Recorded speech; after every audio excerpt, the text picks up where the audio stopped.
今やっとつながったから、ちょっと心配。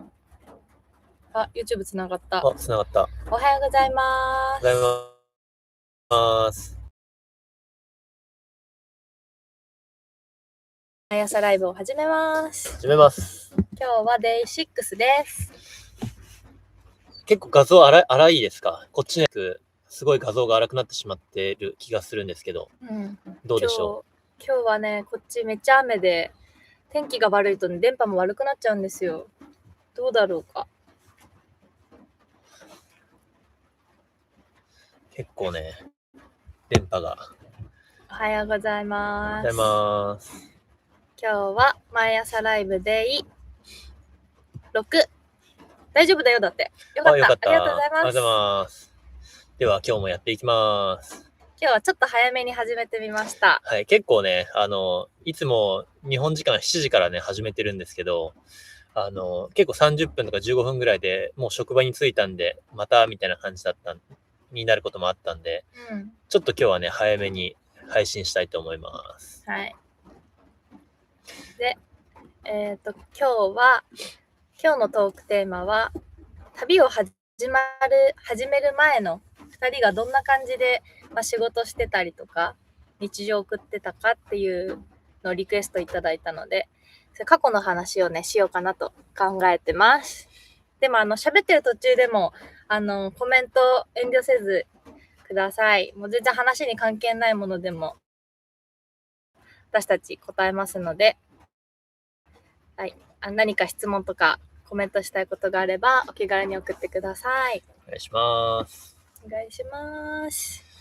あれ、もう日本は、あれですか、今日は雨ですか？今日も雨降ってたって言ってたんで。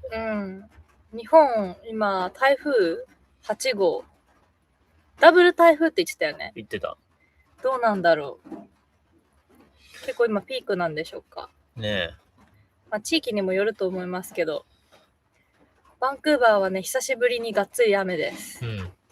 ね、雨だとね、結構寒い。しかも。そう、寒いね。ニット帽かぶっちゃって。私、寒すぎて。はい、じゃあ、始めていきます。はい。なんだっけ？何の話だっけ？なんだっけ？今言ったじゃん。過去の話。旅を始める前。どこから話せばいいんだろうね。じゃあ、あゆみさんから。今日はりょうたからって言ってたじゃん。旅を始める前は、僕は東京で寿司職人やってたんで、毎日月曜から土曜まで働き詰めでした。それもね、海外行って、海外いるときに、その前に海外いるときに、日本帰ってきたら、寿司職人では修行をしたいなって思ってたんで、まだ影響出て、よかったです。ありがとうございます。これからですね、じゃあ、気をつけください。はい。やっぱ、YouTube の方が接触不良だ。昨日のライブ配信も、YouTube の方電波悪くて、なんかモザイクみたいになってて、そう、申し訳ない。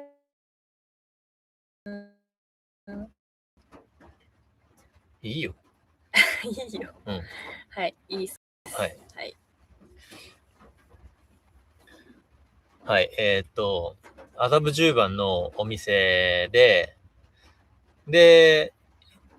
僕の親方に出会ったんですね。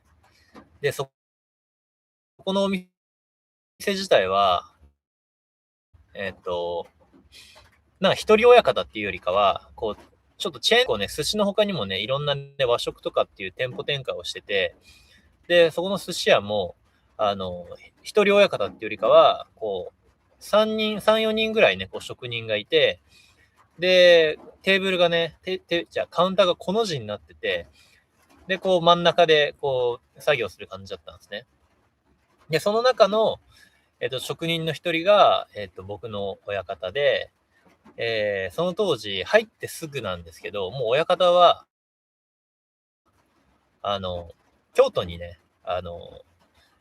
親方そこで、4年ぐらい、コンサルみたいな感じのこともやってて、店の、料理とかね、考案する感じでやってたんですけど、4年勤めた後に、京都のね、の会社に引き抜かれて、京都に行くみたいな。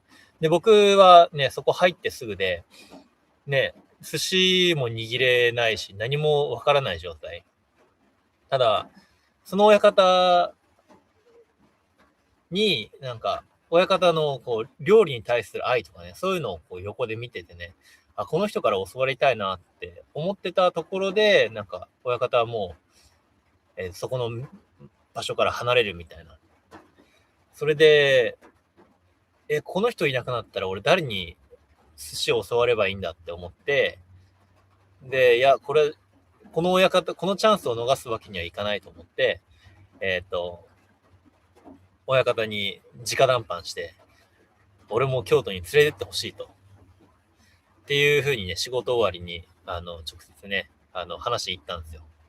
したら最初、いやいやいや、みたいな。まだ、りょうた、ここの寿司屋入ってすぐじゃん、みたいな。いや、ここにいなよって言われたんですけど、いや、ちょっと、親方いなくなったら、誰に教わればいいかわかんないですって話をして、連れてってくださいって、ちょっと半ば強引にね、あれ ?2023 で言った違うよ。2019年で。2019年です。ごめんなさい。んで、京都に半ば強引にお願いして連れてってくれることになって、で、親方先に京都行ったんですよ。で、僕はまだ東京で働いてて、で、その頃にコロナがね、流行って、で、2020年の4月ですね。京都行くわけなんですよ。で、もう2020年の4月ってもうコロナもう一番ピークな時で、もう夜行バスで行ったんですけど、ほぼほぼガラガラ。で、むしろ夜行バスで行くの大丈夫みたいな。密室空間だけどみたいな感じで。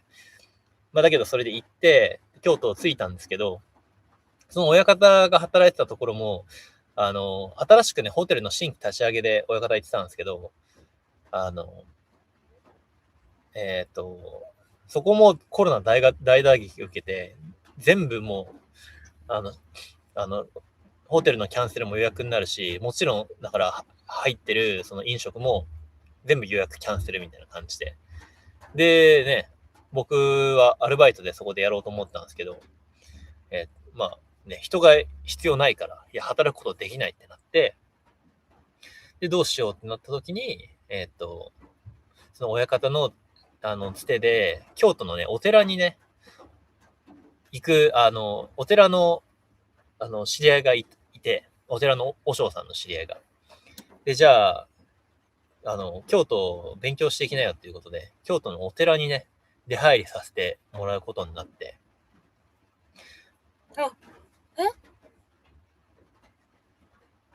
え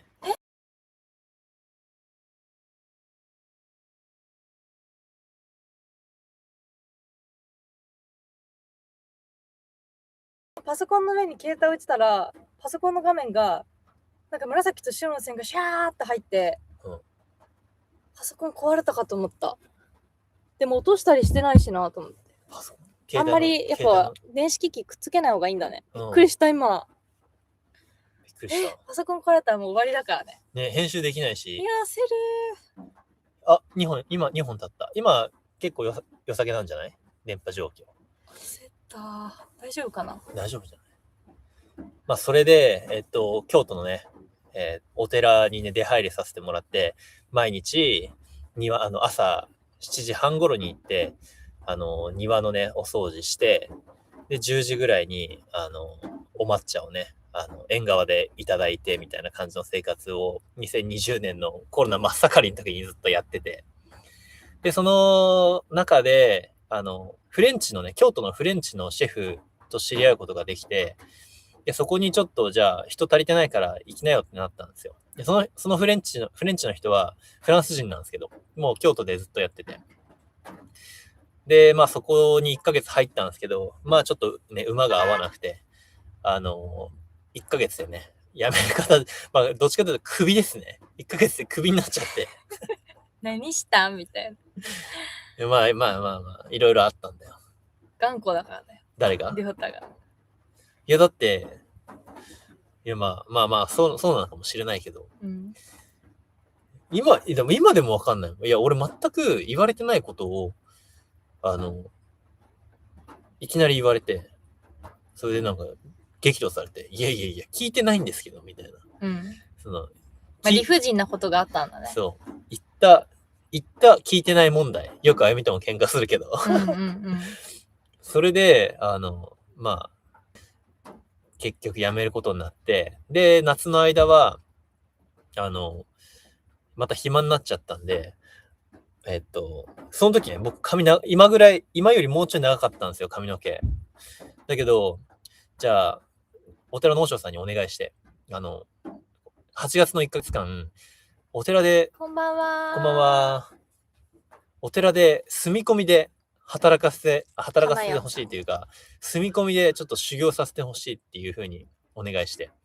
で、和尚さんも、まあ、人手がね、足りてないので、ぜひお願いしたいっていうことで、住み込みすることになったんですよ。で、じゃあね、せっかく住み込みでお寺で禅寺なんですけどね、修行させてもらうんだったら、頭丸めようと思って。で、髪の毛ロングヘアだったんですけど、頭ね、反ってっていうか、カって、バリカンの五輪ですよね。五輪で、こう、バーってカって、それで、京都のね、お寺に1ヶ月間ね、住み込みで修行することになったんですね。で、まあ、毎朝、そこでは起きて、朝はね、精進料理みたいな感じで、動物性のもの一切使わないので、ちょっとそれで朝、味噌汁と、たくあんとご飯を用意してる間に、朝30分ね、座禅を組むんですよ。で、座禅を組んで、組み終わったら、朝ごはん食べるんですけど、食べる前にね、朝のお経を唱えるんですよね。般若心経と、あと、ご飯を食べる前のお経があって。LINE 登録しました。ロングの方が似合いますよ、だって。ありがとうございます。ありがとうございます、LINE 登録。私もりょうたのロングの方が好きです。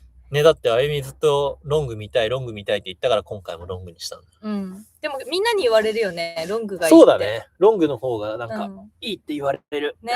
うん。まあ、それで、結構話長くなるけどいいかな。いいんじゃない？うん。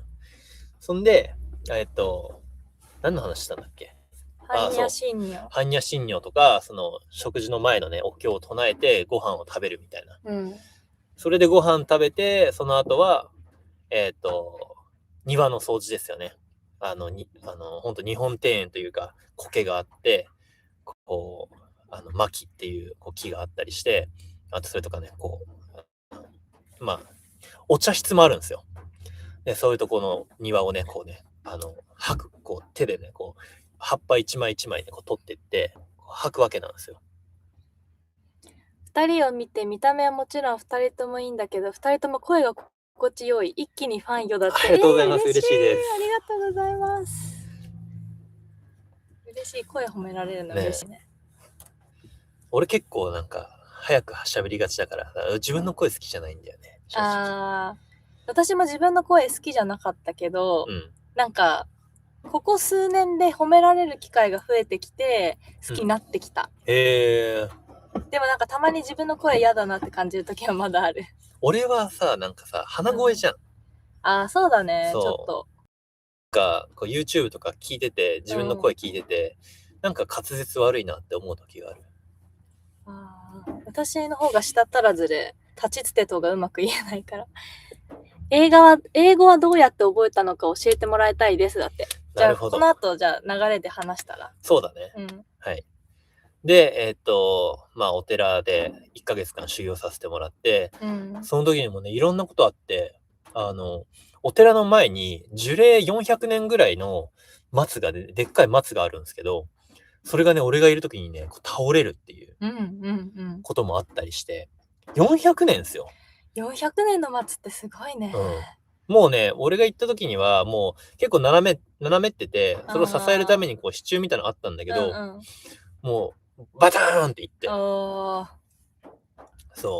ういうのとかもあったりして、すごいね、お寺でいい経験させてもらって、で、そこにいる間はやっぱね、別に僕宗教とかっていうのはあんまり、なんていうの、まあ、興味はあるけど、別に何宗とかそういう宗教に入ってるわけじゃないんですけど、まあ、せっかくね、仏教の、禅寺にいるっていうことで、その禅というものはどういうものなのかみたいなね、そういうのもね、ちょっと勉強させたり、勉強したりして、こうちょっとね、その自分の精神世界とかっていうのにね、ちょっと深めた、半年をね、過ごして、で、その間もね、まだコロナがずっと続いてたので、僕の親方も、こう仕事があんまりないと。っていう話で、なんか親方も、なんかその新しい会社とも、なんかそういうコロナとの兼ね合いもあって、なんかうまくいってなくて。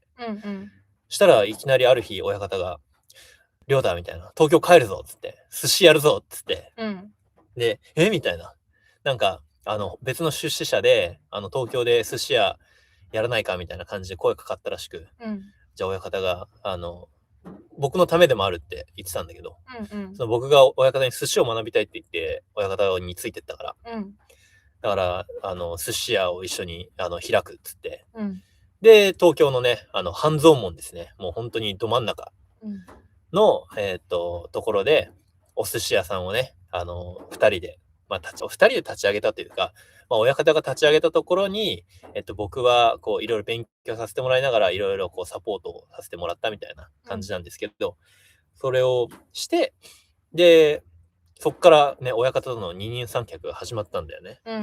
もう最初の1年なんて、ほんとコロナ禍だから、全然ね、お客さんも来なかったんですよ。ただね、やっぱインスタグラムっていうね、すごい、お金をかけなくても、広告が、あの、有名インスタグラマーが来ればさ、ある意味広告になるわけじゃん。だから、なんかいい感じで、こう、インスタグラマーがこう、繋いでくれて、1年後、だから、2021年の3月オープンしたんですけど、12月にはね、もうだいぶなんか、そうやって何人かのインスタグラマーがこう、インスタに上げてくれるようになって、どんどん予約が増えてったんだよね。テレビにも出てたよね。それはその後だね。後か。で、その後、年明けて、年末年始過ごした後に、じゃあ、今年も頑張るぞってなってた時に、2人揃ってコロナにかかったんだよ。そう。で、コロナにかかったタイミングだけど、なんか店もすごい、なんか予約の電話が鳴りやまなくなって。だけど、どうしようもないじゃん。だから、その店をね、2週間ぐらい閉めなきゃいけなくなったりして。で、店ね、また開け始めたら、もうすごいね、予約が入るようになって、そっから本当に毎日満席ぐらいの感じで、予約がなかなか取れないみたいになったね。そういう感じで、ね、そこで、立ち上げから4年間ね、寿司屋で、親方のもとで勉強させてもらって、で、旅を始めたみたいな感じですね。長々と話しましたが、旅を始める前はそんな感じの、日本での生活を送ってました。あゆみの、じゃあ、まず話したら。英語その後でいいや。その後私でもなんか別に、りょうたほどさ、やないんだけど、じゃあ私も高校卒業からいいよ。じゃあ高校生の時は、進路どうしようかって考える時期あるじゃないですか。高校2年生で。で、みんながこう大学とか、保育士さんになりたいから、そういう専門に行くとか決める中で、なんか特にやりたいことがなかったの。なんかただ自分の好きなことを仕事にしていきたいなとしか思ってなかった。で、自分の好きをこう、じゃあ何が自分が好きなんだろうって考えた時に、なんかアートとか、こう、なんか細かい作業が好きなの、私。あと何かを作ること。で、それでいろいろ突き詰めてったら、ネイルが私好きだから、ネイルアートとか、細かいのできるじゃん。ネイルアートやりたいってなって、で、ネイリストになるには、美容の専門学校行くか、ネイルスクールに行くか。でも、ネイルスクールだと、なんて言うんだろう。ちょっと、違うわ。ネイルかエステティシャンになろうか迷ってたの。そう。で、どっちも学べるのが、美容の専門学校で、基本は美容師の免許を取るための専門なんですけど、課外授業とかでこうネイルの学科取れたり、エステの学科が取れたりっていう、同時にこう課外授業を選べたから、美容の専門に行くことに決めて、2年間美容を学んで、でネイルとエステもどっちも学んで、で検定とかも取ったのね、エステもネイルも。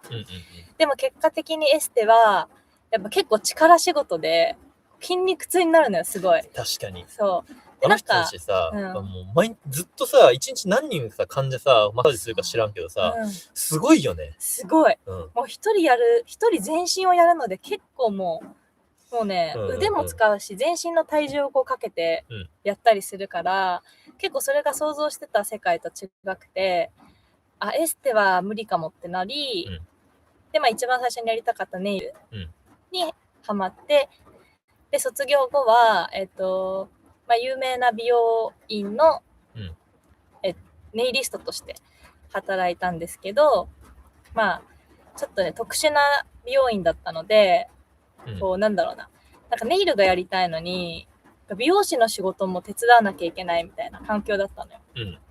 でそれがちょっと、なんかネイルをもうちょっと細かくやりたいのに、なんか時間が無駄だなって思って、まあ、他にもいろいろ理由はあるんだけど、で、まあそれで転職して、で、まあそれでネイリストと、あと美容師免許を持ってたんで、まつげをエクステとかパーマとかをできるアイリストっていう仕事があって、で、ネイリストとアイリストを掛け持ちで6年ぐらい仕事してました。で、そこからコロナが来て、やっぱコロナってさ、もちろんネイルとまつげなんて顔が近いじゃん。ああ、そうだね。確かに。で、しかも密室で、だから、やっぱマスクしてても限界があって、お店を閉めなきゃいけないみたいな風になったんですよ。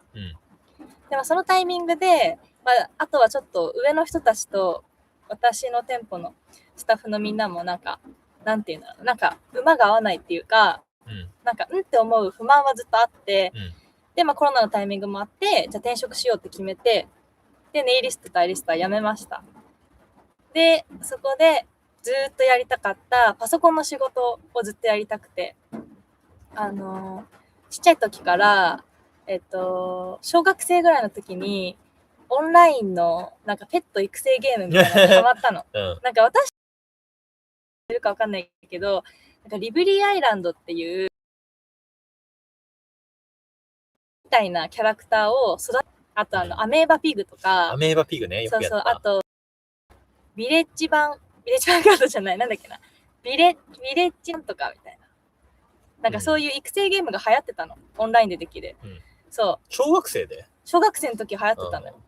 で私のお母さんが、ハワイ大好きなんですけど、ハワイのね、ブログをずっとその時から書いてて、まあ、私たちのアーシングジャーナルも、私の母のブログから飛んできてくれて、応援してくれる方もいるんですけど、そう。母がいつもパソコンやってたから、なんかパソコン、おはようございます。おはようございます。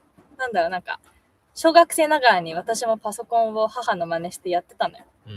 で、オンラインゲームとかで、こうブラインドタッチがもう小学生でできるようになって、もう、早打ちもバーってできるようになっちゃって、でもそっから一人で、こう、小学生ながらに、ホームページとか作ってて。天才だよね。コーディングみたいな、そう。なんかコピペして、例えばじゃあこのカーソルをなんか自分のお気に入りのアイコンとかにする HTML タグをコピーしてきて、それを貼り付けるとそういう風になるとか、なんかそういうのが楽しくて。もうなんかさ、あれだよね。いや、天才だと思う。天性のものだよ。だって俺作るのが好きなのよ。だって俺その時、小学校の頃でしょそれ。そう。小学校の頃パソコンといったら、まあ家にもあったけど、パソコンやるのは大体文化センターっていう地域の、こうなんていうの、遊ぶところがあるんだよ。そこで、こう、30分、こうなんていうの、書いて30分こう使えるみたいな。あったね。あったでしょ。で、それでやってたのなんて、マッチョゲームとかいうので、こう、なんていうの、ベンチプレスとか、なんか、スクワットとかやって、それで、ステロイド飲ませると、大きくなるんだけど、頭ハゲになるやつとか、それでボディービルコンテストとかやったり、瓦割りとかさ、なんかあったじゃん。回すだけでさ、こう、簡単にできるやつね。そういうのしかやってこなかったから、コーディングとか謎だったね。だけど、うん。なんかコーディングやってるのをなんかできたらかっこいいなと思ってた。なんかさ、うんうんブラッディ・マンデーとかってあったじゃん。あったあった。三浦春馬のやつが主演のやつ。うん。あれでさ、ドラマの最後に、うんうん。応募すると、なんか小さい、こう、ノートパソコンが当たるみたいな感じで、うんうんうんめっちゃ応募してたもんね。私もやってた。うん。もうなんかハッカーに憧れをちょっとわかるわか抱いるてたもんね、わかるドラマの影響で。でも、結構うちらの世代さ、そういう人多そうじゃない、多そうだと思う。ねうんうん、なんかパソコンがにこう普及し始めて、確かに。オンラインゲームとかも次々と出てきたんだよ。うんもう新しいゲームがなんかないかって常に検索して調べてた。うんそう。まあ、そんな感じでパソコンはもう小学生の時から好きで、いつかパソコンを使った仕事もしたいなって思いつつ、でもなんだろう、なんか高校生になるにつれて、なんか、でもいざやるってなると何って感じで、うん。その時にプログラマーとかっていう思考はなかった。うん。でも、そのコロナで、じゃあ違う職業に転職しようってなった時に、じゃあコーディングとかできるエンジニアになってみようかなって思って、うん、で、エンジニアの仕事を探すんだけど、うんやっぱり大学も行ってないし、そういうプログラミングスクールも通ってないから、特に何も経歴がないわけじゃん。いや、で歌詞の切り方がすごいよね。そうそうネイルとかさ、そういう美容系からの、なんか、ごめん、イメージで言うよ。美容には全く興味ありませんみたいなさ、人がさ、こう、やってるんでしょ。そう。ここにこう、方向転換ってすごいよね。そう。しかもなんかコロナ禍で、なんか今転職した方がいい職業ランキングみたいな YouTube を見たときに1位がプログラミングだったのよ。はいはいはい。こう自宅でできるし、今後こう AI とか伸びるから、プログラミングとか今やっとくべきみたいな。それも見て、私にぴったりじゃんと思って探したんだけど、その仕事を紹介してくれるなんていうの、仲介会社をもう片っ端から登録して、その人たちと面接して、みんなに言われたのが、経歴がないから紹介できませんみたいな。仕事ありません。で、経歴っていうのはなんか、例えば資格とかそういうの持ってたら強いってこと？そう、資格とか、例えば大学でそういうコンピューターを専攻してたとか、なんかスクールに最低1年いましたとか、なんかポートフォリオ、自分のホームページ作った、その、なんか、ポートフォリオとかありますかとか。自分こんだけできますよみたいな、そういうのある程度証明できる。なんか、だって私なんか小学生の時に。じゃあそれ言えばよかったじゃん。いや、言ったけどさ、誰もそんなん取んないじゃん。いや、小学生でしょ。小学生の頃、リブリーアイランドでホームページまがいのものを作ってましたみたいな。採用って。いないじゃん、そんな企業、さすがに。でもまあ、今もだけど、エンジニア人手不足で、みんな欲しかったけど、でも、なんだろう。なんか未経験を取ってくれる会社をまず紹介してくれないし、未経験取る会社があったとしても、私よりも例えば大学行っててコンピューター取ってた人とか、そういう人も探してるわけで。まあそっちの方がね。そっちに回した方がさ、なんか。経費的にもね。そう、辞める確率も少ないじゃん。でも本当なんか、しかもなんかひどいこと、いや、あなたの経歴でなんか紹介できるわけないじゃないですかみたいなことまで言われたの。なんかそれがすっごい悔しくて、こんなに、なんていうの、世の中に会社があるのに、そんな一社もないわけはないと思って、自力でもう調べて、で、そしたら見つけたのよ。未経験で、ちゃんと研修もしてくれて、研修もしっかり3ヶ月あって、そっからちょっとずつ、その、仕事を振ってくれるような、自社開発のサイトを見つけて。それは自分で見つけたの？自分で見つけた。じゃあもう斡旋会社はもう無理だと思って。絶対無理だと思って諦めて、自分で一からもう超探しまくって見つけて、で、そこに就職して、で、まあそっからエンジニアの仕事が始まり。そのさ、面接って、その会社に入る面接ではさ、こう、小学生の頃リブリアイランドってもちろん言ったよ。もちろん。いや、リブリアイランドとは言ってない。でも、小学生の時にホームページを作ってた経験とかがあって、みたいな。今思うとさ、こいつ舐めてんのみたいな。舐めてんのだよね。でも周りの人とかは、なんか集団面接だった個人だけの？ど、うんうんいや、その入社した後に聞いた同期とかの話は、うんうんまあなんか普通に全然関係ないバーテンダーやってたとか、なんかああ、そういう人もなるほどね。いるわけよ。はいはいはいはい。そうそう。だからなんか、とりあえず辞めないで、うん。研修をちゃんと受けて、一から育てていこうっていう会社だった素から、晴らしい会で、うんで、そこで頑張ってやってたんだけど、職場がもうすっごい遠いところに移転なって、ちょっと違う、なんていうのなんかやりたいことができなくて、そこの会社は辞めて、うんで、もうその時にはある程度一人でもこうスキルが、まだまだなんだけど、ある状態だったから、フリーランスに転身して、2年ぐらいうん働いてました。でもあれなんでしょそのさ、一番最初に入った会社でのさ、うん。タイピングテストみたいなの歴代2位とか取ったんでしょそう。そうなんですよ。なんかどういうことタイピング、入社して1ヶ月後ぐらいにタイピングテストがあって、その正確性と速さをテストするんですよ。で、それのレベルが70% 以上を超えないと、もう就職できない。もし70%以下だったらもうそこでさよならってこと。でも1ヶ月は研修はするの1ヶ月研修はしてくれるけど、じゃあその1ヶ月後にこういうテストがあるからそれまでにタイピングちゃんとしとけよみたいな。そうそうそう。なるほどね。はいはい、だから1ヶ月かけてもタイピングが早くできなかったら、もう仕事として使えないから、もうそこで終わりっていう。なるほど。そこはちょっと厳しかったけど、シビアだね。でも本当タイピングもできないレベルの人もいたわけ。そう。でもタイピングはさ、もう大得意だったからさ、小学リブリアルンでやってたからね。で、やったらまさかの会社で歴代2位だったっていう。みたいな。私が。上司になんて言われたそれ。だから歴代2位でしたみたいな。なんて言われたっけな忘れたけど、歴代2位で、1個上の3ヶ月早く入社した男の先輩が1位だった。その人は学校、そういうプログラミング系の学校出てたの？いや、その人は、専用のスクールではないけど、普通に大学卒業してみたいな人だったかな。その人がなんでそんな早かったかは知らないけど、そう。おはようございます。おはようございます。ありがとうございます。ありがとうございます。そう。そんな感じで。歴代2位。もうどういうさ、それってタイピングテストなの？寿司がこうやって流れてくるのをさ、こう、イカとかさ、こう、なんていうの？でもそんな感じ。なんだっけな。でもほんとオンラインの、そういう専用サイトがあって、そういう感じよ。文章が出てきて、それで打つみたいな。そう。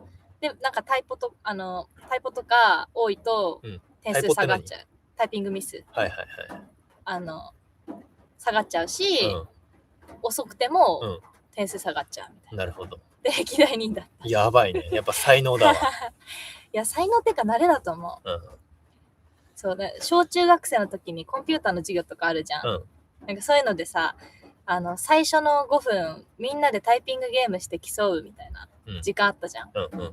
そこでも、なんかいつも余裕すぎて、もうあんまり早く打ちすぎると、もうみんなの3倍ぐらいのスピードで勝っちゃうの。1位になっちゃうの。でもなんかそれはなんか、ちょっと嫌だなと思って。何が嫌なの？なんかさ、なんで、めっちゃいつもぶっちぎり1位じゃんみたいな、なんかあんま目立ちたくないタイプだったから、変に目立ちたくなくて、わざと遅らせて2位とかになったりしてた。そう。そうなんです。はい。そんな感じで、エンジニア時代の時にりょうたと出会って、で、同棲とかもしてて、そう。で、旅出るタイミングで辞めて、旅に出たって感じですね。はい。だから私はフリーランスだったんで、なんか1ヶ月更新とかかな。1ヶ月3ヶ月更新とかなんだよね。だから別にいつでも、更新はじゃあもう今回しませんって言えば、仕事は辞められるっていう状況だったから、辞めやすかったのはあるかも。正社員とかだとさ、やっぱいろいろ責任があるから、辞めづらいじゃん。でもフリーランスだったから、辞めやすかったっていうのはある。おはようございます。はじめまして。アーチーズの動画素敵でした。旦那さんと盛り上がってみましただって。ありがとうございます。ありがとうございます。エミリさん。はじめまして。アーチーズはめっちゃ良かったっす。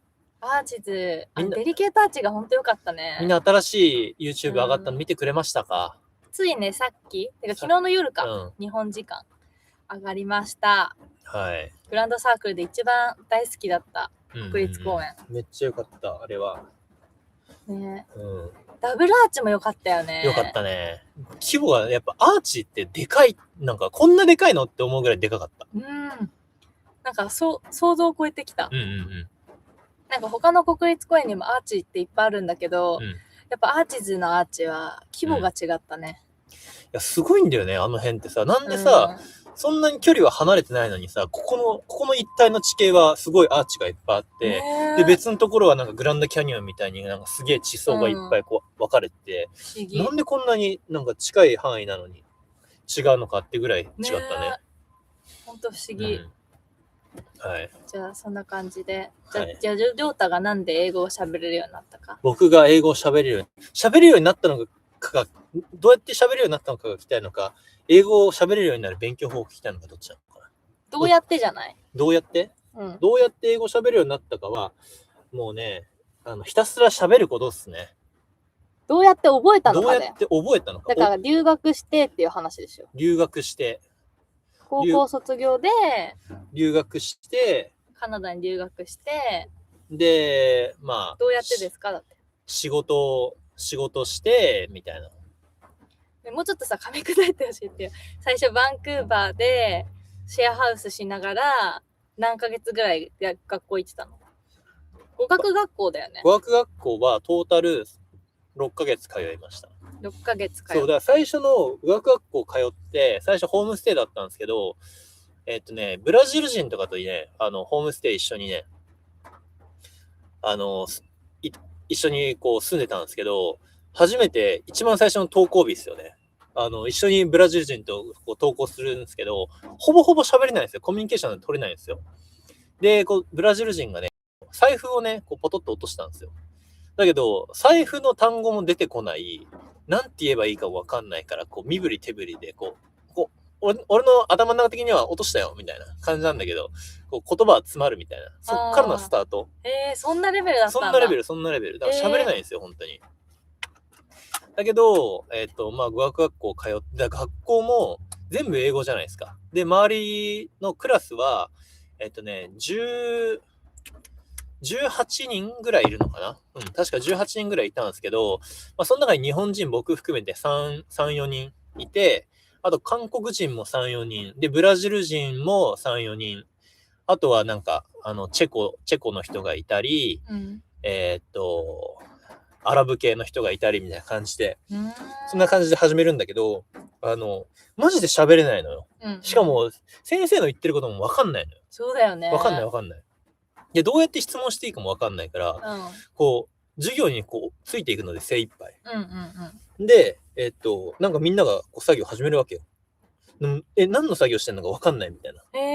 そんな感じが最初で、全然ついていけなかったんだけど、まあ、やってれば慣れるかなみたいな感じで、結構楽観的に考えてたから。だから、まあ1ヶ月過ごしたら、だいぶ英語に慣れてって、だんだんこう喋るようになっていくわけなんですよ。で、だけど、なんか、実質喋れなかったけど、なぜか、なんか、英語でのコミュニケーションにはね、なんか自信があったんだよね。それがすごい。そう。で、だけど、最初のそのクラス振り分けテストみたいなのをこうやるじゃん。もういけたんじゃないかな、みたいな感じで。で、俺もなんか気持ち簡単だと思ってたから、こう結構いったんじゃないかな。下から4番目。マックス16まであんの。18まであんのよ。1から18まであるうちの下から4だからね。だから本当全然しょぼいんだけど、なぜかね、自信だけはあって。でも英語にもついていけなくて。ただ、授業でやってる内容は、日本でやってる内容とほぼ一緒なので、文法で、こう、現在進行形とか過去形とか、なんか、現在分詞、過去分詞みたいなのを全部英語でやるみたいな。だから、英語に慣れて授業内容が分かっていくと、ああ、これ日本でやったな、みたいな感じのことになっていくんだけど、だから語学学校としては、なんだろう。内容っていうより、その同じレベルの人たちと、英語が喋れるって環境がすごい良かった。いきなり、何も英語喋れない状態でネイティブの人と喋ろうったって無理なわけよ。何言ってるか分かんないし、使ってる単語もレベルが違うし。だけど、その同じレベルに振り分けされてる人たちだと、やっぱコミュニケーション取りやすいんだよね。確かに。同じ使ってる単語一緒だし。それはさ、その授業を受けるのと別に、自分でも自主練みたいにやってたの？英語勉強、家とかで。家でね、毎日日記は書こうと努力してたね。じゃあそれ以外はやってないの？単語帳とかで見たりとか。単語帳とかあんまやってない。そうなんだ。復習したりとか。復習、なんかね、予習復習はちょっとやったかなって感じだけど、でも一番印象残ってんのは、毎日の日記を英語で書くようにした。今でもその日記残ってるけど、やっぱ最初の方文法めちゃめちゃだった。で、昨日 LA のホームパーティー動画で初めて知って、ここ2日で動画ほぼ見切っちゃっただって。寿司の方ですかね。寿司だ。ありがとうございます。ありがとうございます。ここ2日でほぼ見切ったって相当見たね。ありがとうございます。それで、まあ、その同じレベルの人たちと、切磋琢磨していくわけですよ。で、やっぱ、ありがちなのは、街、だから僕だったらバンクーバーですよ。で、つるみ始めて、結局英語しゃべ日本帰ってくるみたいな人がほとんどなんですよ。よく聞くよね。よく聞く。本当多分しゃべれて帰ってくるのがほとんどいないんじゃないか。短期留学とかだったら。ただね、僕はね、なんといいことに、翔平さん、もうカナダです。翔平さん。カナダいます。バンクーバーに。カナダで今ね、2週間ぐらいいます。車がね、故障して、今パーツ待ちでカナダでスタックしてます。そうなんです。はい。それで、なんだ、日本人に日本人とつるんで飲み出歩いちゃうと、ほぼほぼ喋れないで、日本に帰ることになるんですよ。ただね、僕がね、すごいね、良かったのは、僕18でカナダ行ったんですよ。で、カナダの合法的お酒飲める、年齢19なんだよね。そう。で、周りの、日本から留学して来てる人たちは、大体ね、18の子も何人かいるんだけど、大体ね、20から22ぐらいの、感じの人たちが多いわけよ。みんな、つるんで飲み行くわけよ。なるほどね。で、カナダって、すごい年齢確認が厳しいの。だから、飲み行けないのよ。だから、ある意味それが良かった。だから日本人と物理的につるめなかった。みんなね、大体みんな飲み行く、食べ行くじゃん。俺は行けないからさ。だから、ホームステイのブラジル人とかメキシコ人とかと一緒に、一緒につるんで遊びに行って、みたいな感じで、そう、だから、日本語をね、ほぼ話す機会はなかったかなって感じ。そう。その最初はさ、財布も英語で出てこないレベルだったわけじゃん。そこからどうやってさ、そのシェアハウスの人と友達になったの？だって全然会話できなくない？その状態だと。やっぱ身振り手振り。その相手も全然喋れないの？そうだね。そうなんだ。そっかそっか。じゃあね、お互いになんか同士ができた感じで。そういうことね。で、バンクーバーは、やっぱそうやって、留学生とかも多いし、なんか、ちゃんとした英語喋れないなっていうか、聞けないなって思って、移民が多いから。だから、バンクーバーはもう、1ヶ月半ぐらいの、2ヶ月しないぐらいの段階で、もうちょっといいかなと思って。なんか、ここにいても、なんかちゃんとした英語喋れないなと思って、3ヶ月、バンクーバーでやった後に、田舎のね、場所に行くんですよね。で、ここの田舎でもう一回3ヶ月、本物。リアル？何がだ本日もピース。おはようございます。おはようございます。で、3ヶ月別のとこに行って、そこでね、なんかね、本当本物の、それこそリアルだよね。リアルのカナダの、なんか、生活とライフスタイルをね、肌で感じたかなっていうところで。で、そこで3ヶ月過ごして、またある程度英語を喋れるようになって、みたいな感じで、ほんと徐々に徐々に。でも一番喋れるようになったのは、やっぱ仕事したり、友達と、まあお酒飲みながら喋ってる時が一番かなって思う。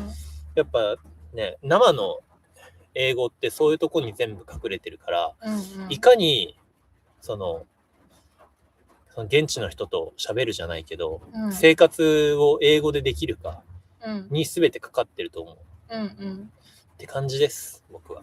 だってさ、りょうたが、バンクーバーから次ちょっと田舎のところに3ヶ月ステイしたっていうホストファミリーのお家が、私たちのこの愛車のベリーちゃんを DIY させてもらったホストファミリーのお家なんですね。で、そのホストファミリーのオーナーのマリアンが、最初ホスト、来たばっかのりょうたは全然英語喋れなかったって言ってたよね。言ってた。そう。だから、でも最初よりはだいぶ喋れるようになったけど、そこまではまだそんなに喋れないレベルだった。でもその後に、そのトフィーノっていうサーフタウン行って働いたんでしょ。で、友達とよく遊ぶようになったりして。で、ある程度こう、コミュニケーション取れるようになって。そう。で、その後に僕はね、なんだかんだトータル、海外にいた滞在期間トータル、まあ2年ぐらいはその後海外行ってたんですけど、その時はもうずっとドイツ人とか、アメリカ人とかオーストラリア人とか、イギリス人とか、そういう人たちと一緒にずっと行動してて、常に英語だったんで、もう本当に日本語もう全然喋んなかった。親とも連絡取んなかったから、日本語喋んないでもう常に英語とかスペイン語だったんで、そこでもこう磨かれたかなって感じ。そこでさらに磨かれたんじゃない？だって夢も英語って言ってたじゃん。やっぱさ、夢で英語が出てくるレベルになってきたら、結構もう頭の中が英語のになってきてる証拠って言ってたよね。だから、まあ、本当いかに日本語で考えないかだと俺は思ってる。したらいける。確かに。だって私も、この旅始めて、まあ、りょうたとずっと一緒にいるから、基本日本語でそんなに英語喋る機会ないけど、一応ほぼ毎日英語アプリで勉強してるんですよ。で、あとは、りょうたのさ、寿司のエクスチェンジとかで英語の、ね、こっちの人たちと話したり、そのホストファミリーのみんなと喋ったりとかする機会があるから、ちょっとずつ頭の中に英語がどんどん出てくるようになってきて、たまに夢で英語とか見る。あとなんか、頭の中で何かを見たときに英語の文章が出てきたりするときもある。いいね、素晴らしい。でもこの数ヶ月ぐらいだけど、ちょっとずつ。なんだろう、やっぱ、反射なんだよね、言葉って。こう何かとっさにこう出る言葉が、言葉だから、それがなんか英語になっていくと、なんかもう早くなっていく、だんだん。とっさにこう、何時とか What time is it? とかっていう、その、とっさの英語が、常にこう、これなんていうのかな、あれなんていうのかな、この言い方って英語でなんていうのかなみたいなのを常に頭の中でシミュレーションをしていって、それを現実世界に落として、目の前の世界に落とし込んでいって、この場面の時は、こう言ってみよう、言ってみようみたいな感じで、シミュレーションしていくと、多分英語を覚えるのめちゃめちゃ早いと思います。これをね、ずっとね、日本語でやってるとね、多分いつまで経っても英語喋るようにならない。だから、正直ね、勉強法とかって、あんまり、なんか、僕は、そこまでなんか重要視してない。本当に、どれだけ英語に触れるかが、英語を伸ばす一番の鍵だと思ってます。あとよく聞くのはさ、留学はしてないけど、大好きな映画の英語のドラマとか、映画とかをもう日本語字幕なしでずっと英語字幕と英語音声で聞き続けると、自分の好きな映画だからさ、日本語でどう言ってるかも理解してるわけじゃん。それでなんか覚えたみたいな人も聞く。周りで。映画でね、やるんだ。そうやって自分が知ってる映画でやるのであれば、シャドーイングをやるといいと思う。言ってるまんま、映画でそのキャラクターが言ってるまんま、スペイン語の時もそうだけど、英語圏の動画見ててもコミュニケーションエラー全然感じない。ありがとうございます。すごい。そうなんですよ。そこまで。嬉しいね。もう、なんだろう。なんか頭の中で別に、英語と思って英語を聞いてない。英語のだから、あゆみによく言うのが、なんか、いや、翻訳するの難しいってよく言うじゃん。そう。なんか私やっぱ聞き取れないんで、なんか何言ってるかまだわかんない時結構、全然あるんですよ。そういう時にりょうたに何て言ったのって聞くと、ちょっとわかんないみたいな。なんて言えばいいかわかんないみたいな感じで言われて、みたいな。そう、英語はもうね、英語になってるんで、基本的に英語で来られたら、なんかそれを別に日本語に訳すとかもないんで、パッとなんかささって出てくるから、って感じですね。そこまでのレベルに行くのが大変じゃん。だから本当慣れだと思う。そうですよね。やっぱ、いかに本当英語を。まあそういう環境に身を置くっていうのが、勇気はいるけど。でも本当言語なんて誰でも喋れると思う。なんかさ、1対1で話してると、相手の人も聞き取ろうとしてくれるし、わかりやすくこう話してくれようとするから、なんか喋れないけど会話は成り立つじゃん。相手の人が諦めない限り、そう申し訳ないけどさ、でも大人数で私だけ英語がわからないっていう状況だと会話がどんどん進んでって、なんかみんなが笑ってるタイミングで笑えなかったり、なんかでふと質問されたことになんかパッと答えられなかったりとかして、っていうのが結構困るっていうか、ちょっとストレスに感じるところはあるかも。そういうところはどうしてたの、りょうた最初？俺ずっと回る。でもさ、なんか質問振られたりとかさするわけじゃん。いや、あんましないね。こっちの人あんましないよ。そっか。みんな自分でどんどん喋るもんね。そう、グループで喋ってたら別になんか気を使ってこっちに話を振ってくるみたいなことはほぼない。でもさ、結構こっちの人ってさ、なんか話が入れてないなっていう人をさ、こうなんか話に入れてあげようみたいな感じでなんか喋りかけてくれたりするじゃん。気遣いがすごいあってさ、なんかそれでふと話しかけられた時に、なんかパッて答えられなくてとか理解できなくてとか。俺でもね、言ってたかも。俺聞いてるだけだから気にしないで、つって。そうなんだ。聞いてるだけだから、つって。だって最初やっぱ聞き取れないもん。やっぱ俺もそうだった。集団で、グループで喋ってる中に俺入っても、キャッチボール早すぎて自分の入るスペースない。そうだよね。だけど、もう耳で、追って、こうやって言うんだな、ああやって言うんだな。って感じ。だんだん慣れてくると、なるほどね、こういう言い回し方があるんだ、みたいな感じで勉強していく感じ。13年前くらいカナダでホームステイしてた時はどれぐらいの期間滞在してたんですか？バンクーバーのホームステイに3ヶ月、で、また田舎のところに移ってもう3ヶ月なんで、トータル6ヶ月いました。で、その後トフィーノにどれぐらいいたんだっけ？トフィーノには7ヶ月。7ヶ月。カナダはトータル1年半いた。そうだね。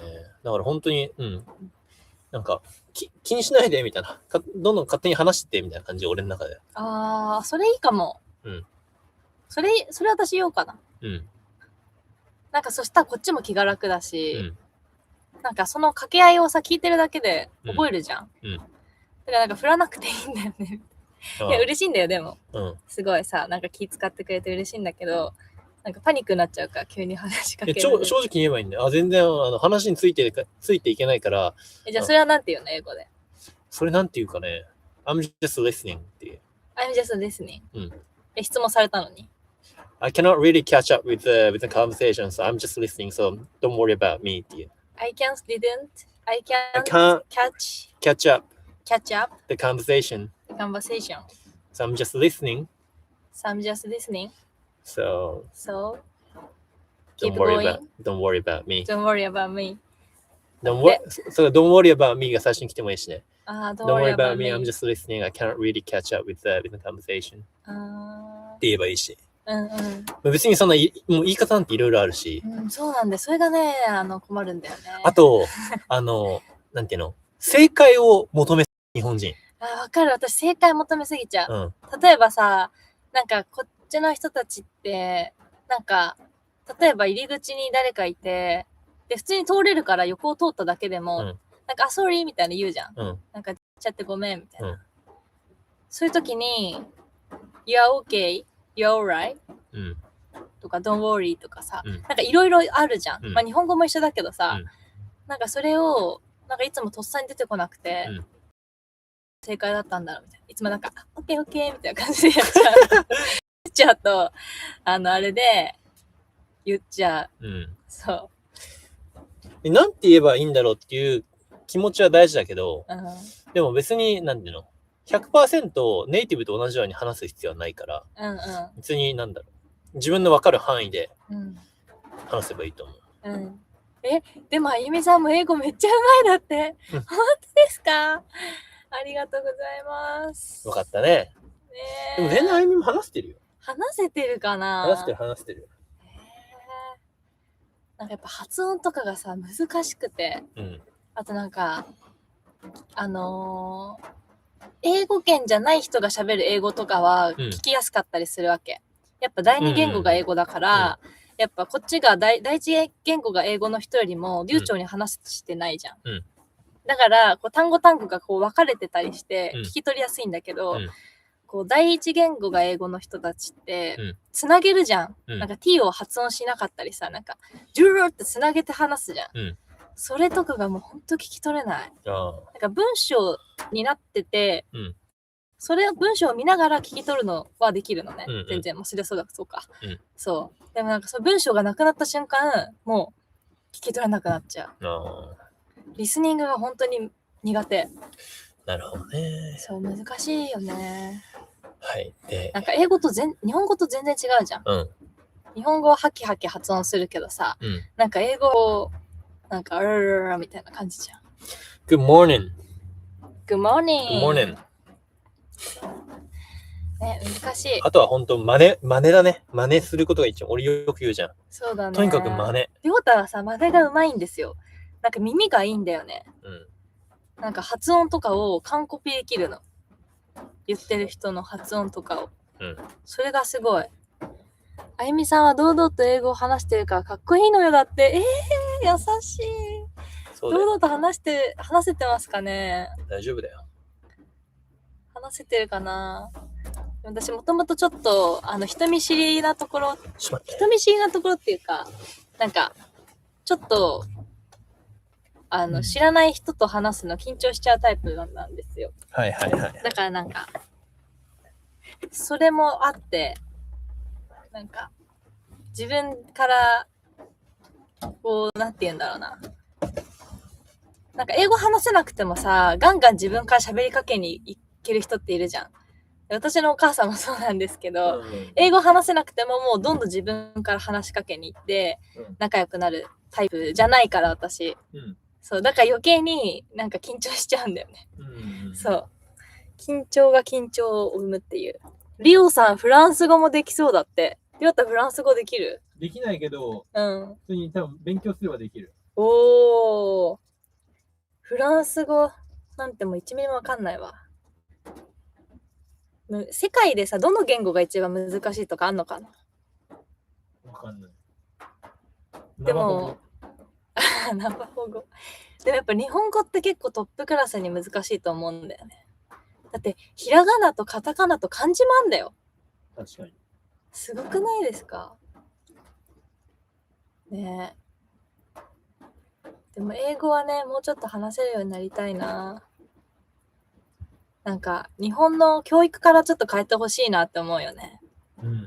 結構さ、こっちの人たちと話してて、なんか私がこう英語とか聞き取れたり喋れないのとかを見て、日本人ってこう学校で英語を勉強しないのみたいな聞かれることがよくあるんですよ。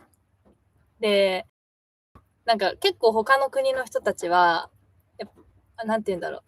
授業でもっとスピーチとか自分で考えて発する多いから、なんか第二言語でも全然喋れる人多いよね。制限。日常会話はもう問題なくできるみたいな国の人が結構多くて、で、日本人はさ、テストのための英語じゃないですか。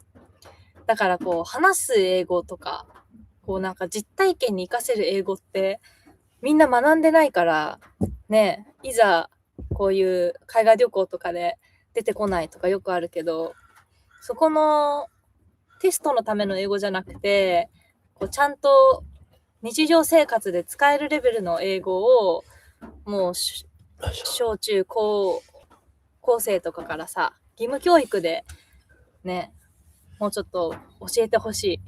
自分たちの子供の世代とかは。そうだね。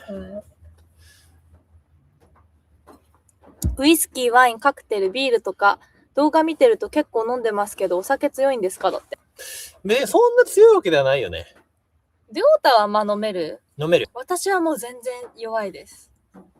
結構、全然弱いってことでもないけど。弱い。あ、でも、コンディションによる。そう、コンディションによる。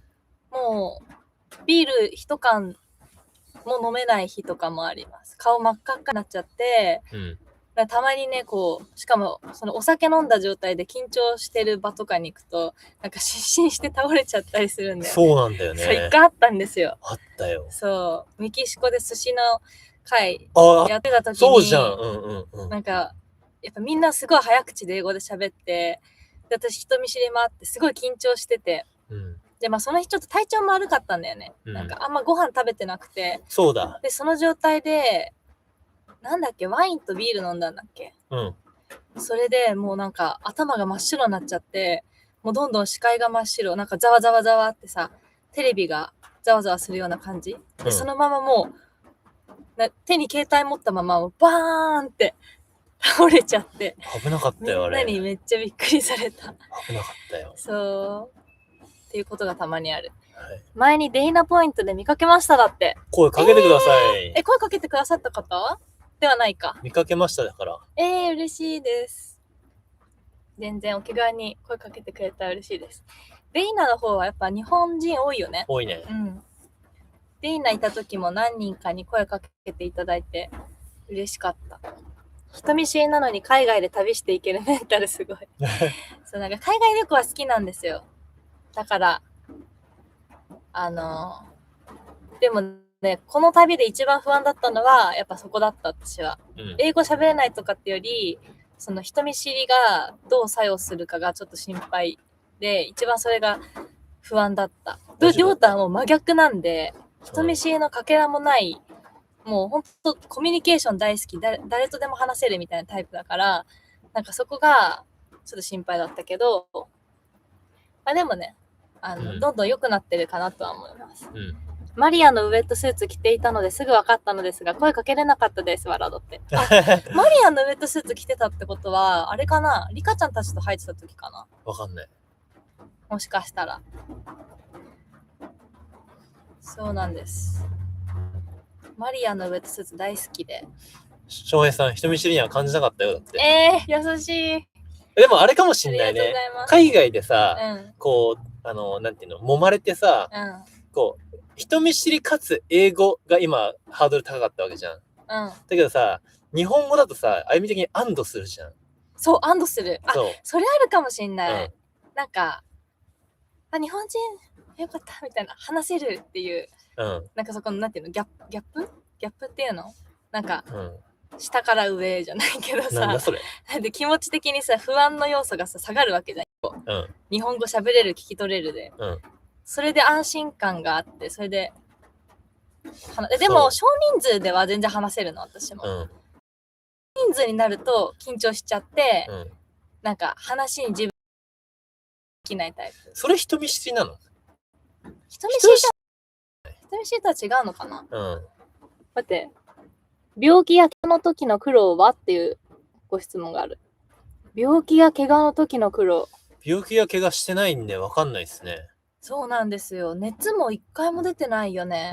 なんか鼻風邪とかはあるんですけど、怪我は、りょうたがデーナでそれこそ、ああ、突き指したやつね。突き指して、それが1ヶ月半ぐらいいや長引いて。今でも痛いもん。え今でも全然痛いの？もう3ヶ月ぐらい経ったけど痛いよ。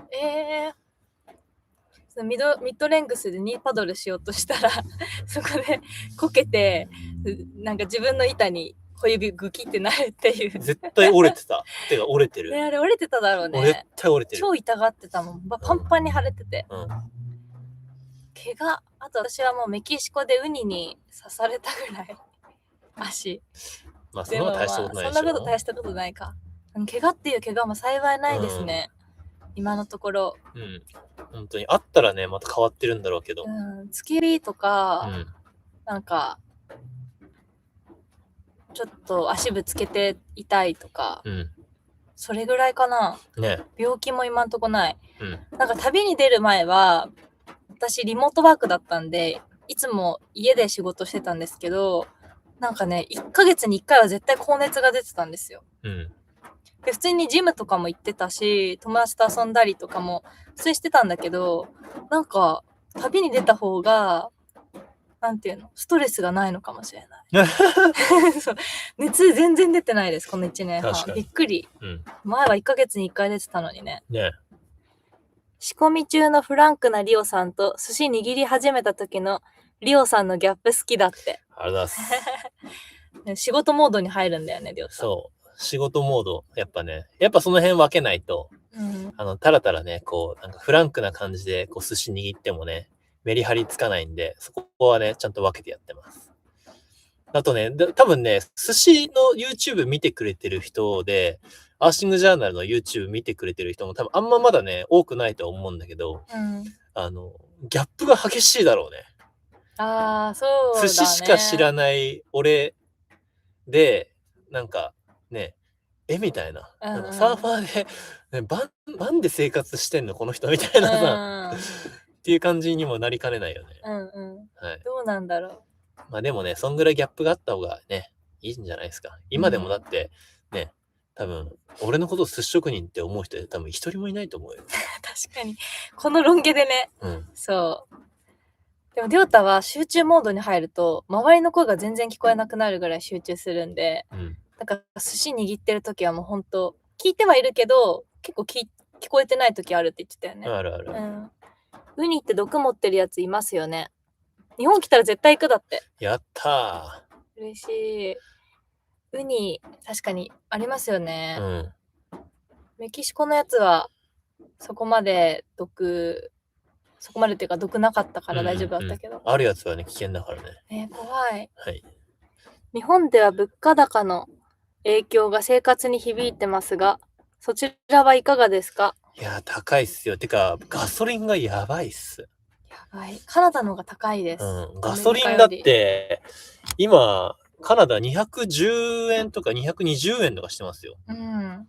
やばすぎる、本当に。やばいですね。で、僕らの車はリッター4キロしか走んないんで、本当にガソリンがね、一番ね、僕らの食品の中で一番かかってますよ。ガソリン以外も食費とかはどうなんだろう。でも上がってるんじゃないかな。上がってるとは思う。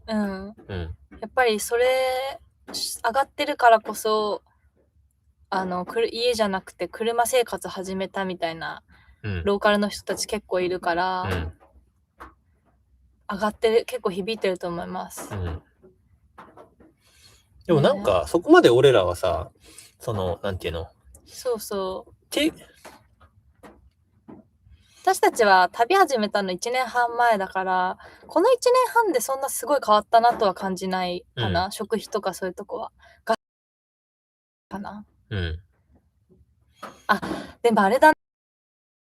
アメリカとかカナダも、その駐車場が有料化して、入場料がめちゃくちゃ高くなってたりとか、あとキャンプ代も今年からすごい上がってるキャンプ場が多くて、そういうのはすごい上がってるなって感じました。そう、前回カナダ来た時は無料の駐車場だったのに、今回戻ってきたら有料になってたりとか、そういうのはありますね。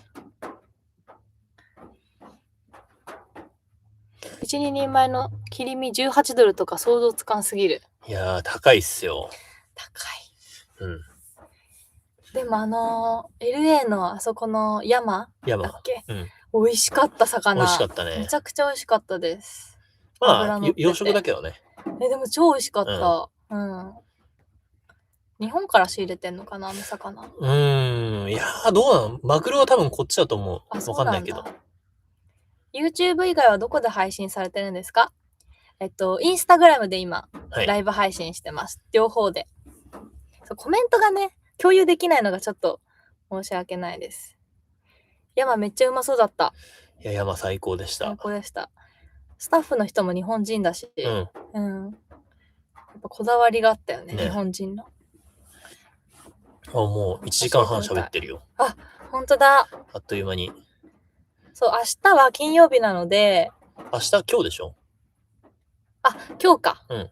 そう、今日は今日の夜もう一回やろうかなって思ってて。そう。最近いつも日本時間の朝配信してるんですけど、まあ時間帯で、朝見れない人とかもいっぱいいると思うんで、今日はね、夜、夜10時夜9時半かな。 9時半、10時ぐらいうん。目安で始めたいと思ってるんで、9時半にしよう。で、私たちは明日の朝5時半にスタートする感じですね。山お父さん以外のスタッフも日本人なんですね。お父さんが誰かはちょっとわかんないけど、そうなんですね。